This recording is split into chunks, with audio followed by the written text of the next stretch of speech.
With the busiest movie theaters right across the street from each other, they're always competing for the biggest blockbusters and your money. His wife describes the robotic technology that saved the father of her children and how they plan to share it with the rest of New York City. Not only does he play for one of the most prestigious programs in the country, it actually runs in the family.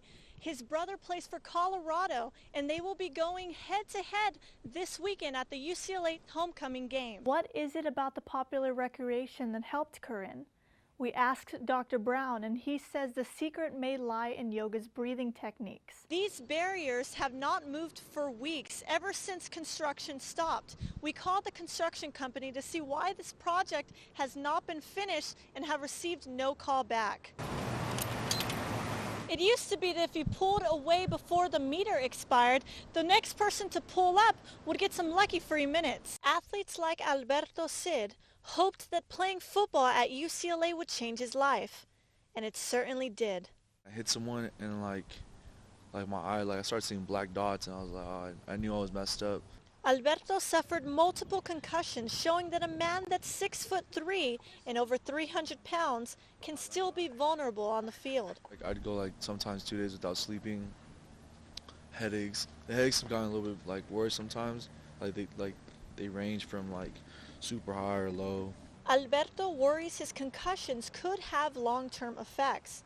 Some doctors attribute concussions to the erratic behavior and eventual suicide of San Diego Charger great Junior Seau.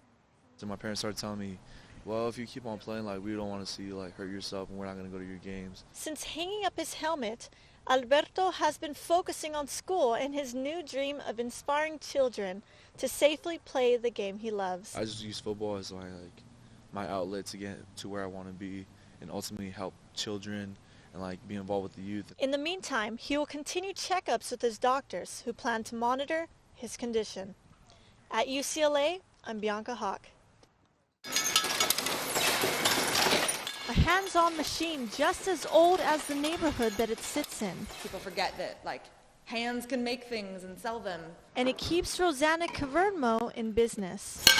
We've moved from our living room to this giant, wonderful space.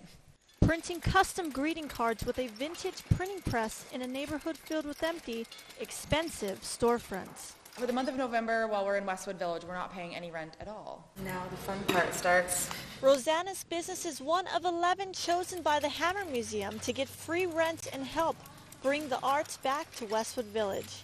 Boom! Oh my God. Amazing to hear people be like, I have not made anything in such a long time.